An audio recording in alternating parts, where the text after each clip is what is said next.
negara di Asia yang punya nama sama dengan akhiran stan loh. Unyil sebutin nih. Di Asia Tengah ada Kazakhstan, Turkmenistan, Uzbekistan, Tajikistan, dan Kyrgyzstan.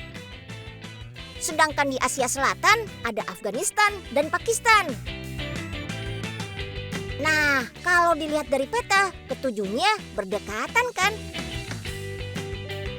Ada yang tahu kenapa 7 nama negara ini berakhiran stan? Jadi, dalam bahasa Persia dan Urdu, stan berarti tempat atau milik seseorang. Jadi, dapat diartikan Uzbekistan berarti tanah orang Uzbek. Afghanistan ya berarti tempatnya orang Afgan. Gitu teman. Sekarang Unyil mau mulai keliling di Asia Selatan. Kita jelajah ke Pakistan. Tapi sebelum kita keliling Pakistan, kita isi bensin perutnya dulu yuk. Pakistan punya aneka kuliner yang ukurannya jumbo-jumbo. Wehehe. Kita cobain satenya yuk. Tapi bukan sate sembarang sate ya. Pakistan punya sate khas bernama resmi kabab. Potongan dagingnya besar-besar dan ditusuk dengan batang besi mirip pedang. Kalau di Indonesia ada juga nih sate yang ditusuk bukan dengan bambu, tapi dengan jeruji besi. 11-12 kan sama satenya Pakistan. Sate kelatak sengaja dimasak dengan jeruji ini, bisa membuat daging matang sempurna hingga ke dalam. Soal resep, sate ini cuma menggunakan bumbu cair, yaitu garam, ketumbar, dan bawang putih. Kemudian dihidangkan dengan kecap manis dan kuah kaldu. Beuh. Nah, kalau menyusuri kota Lahore di Pakistan, kita bisa menemukan berbagai alat transportasi unik nih. Ada bajai dan juga beca motor yang namanya Singsi Rickshaw. Kalau mau keliling kota pakai Singsi Rickshaw begini, cukup bayar Rp20.000 aja kok. Dan sekarang kita menuju ke Anarkali Bazar yuk.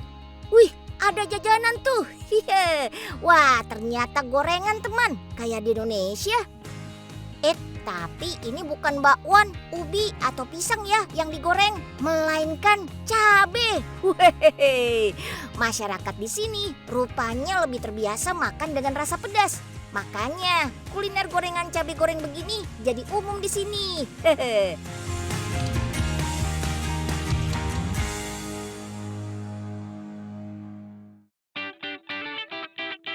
Kita lanjut lagi keliling dunianya.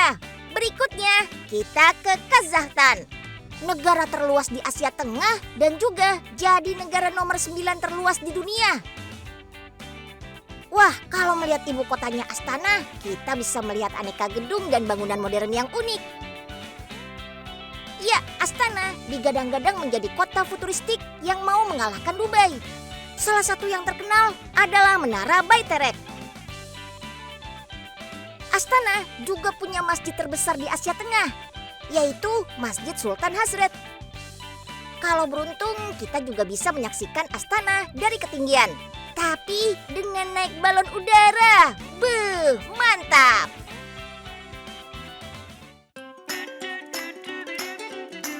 Berani menjelajah Kazakhstan lebih jauh? Menjauh dari kota metropolitan, kita geser nih ke wilayah padang rumput luas hingga pegunungan salju di penjuru Kazakhstan. Uniknya, kita bisa menginap di hotel ala rumah tradisional masyarakat nomaden. Tenda mirip kubah ini sebutannya yurt. Nenek moyang orang Kazakh menggunakan yurt agar bisa mudah bongkar pasang ketika berpindah tempat tinggal. Di bagian dalamnya, kita bisa leluasa bergerak, bahkan memasak. Gimana? Tertarik camping nomaden ala orang Kazakh? Menjelajah negara Kazakhstan harus main ke Almaty. Kota ini adalah ibu kota lama Kazakhstan, teman. Uniknya, Almaty berasal dari kata Alma-ata yang artinya pohon apel.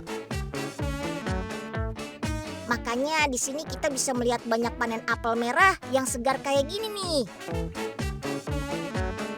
Para ilmuwan percaya apel adalah tanaman buah asli dari Kazakhstan yang pada 1500 sebelum Masehi bibitnya baru dibawa ke Eropa dan dibudidaya mendunia.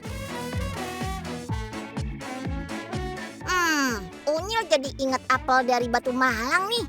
Kalau apel Kazakhstan berjenis merah, apel Malang justru terkenal karena apel hijaunya. Apel Malang gak cuma enak dimakan langsung loh. Di sini apelnya disulap jadi cemilan sehat berupa keripik. Apel yang digunakan adalah apel mana lagi?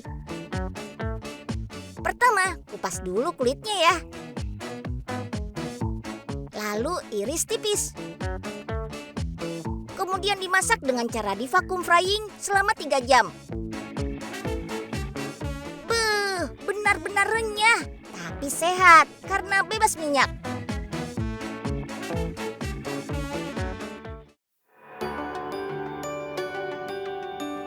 Di Almaty, kita juga bisa melihat berkuce, tradisi unik Kazakhstan, yaitu berburu dengan elang. Tradisi berburu ini diwariskan turun-temurun dalam keluarga. Makanya nggak heran kalau ada banyak anak-anak yang membawa elang begini. Tuh lihat elangnya, besar banget kan? Kalau pengetahuan dasar berburunya sudah matang, mereka bisa latihan berburu betulan di padang luas. Masyarakat di sini mengandalkan elangnya untuk berburu hewan seperti kelinci atau rubah yang nantinya akan dijadikan bahan makanan. Wih, keren!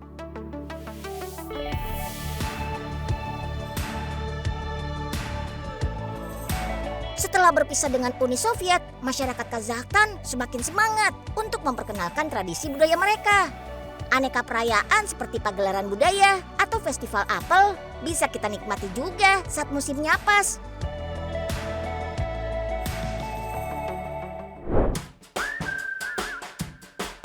Oh iya, ada satu lagi nih kebiasaan unik orang Kazakh, yaitu pantang membiarkan tamu yang datang ke rumahnya kelaparan. Ya, orang Kazakh terkenal karena keramah tamahannya pada tamu. Jadi kalau beruntung, kita bisa mencicipi kuliner rumahan masakan tuan rumah kayak begini nih. Asik! Ini namanya besbarmak. Kuliner daging kuda yang dihidangkan lengkap dengan zaima atau pasta tipis mirip seperti pangsit. Daging kuda dianggap menu untuk menghormati tamu karena rasanya yang lezat dan harganya yang mahal. Kuda juga menjadi hewan ternak sekaligus kebanggaan bagi orang Kazakh yang nenek moyangnya hidup nomaden di padang luas. Nah, minumannya juga gak kalah unik nih.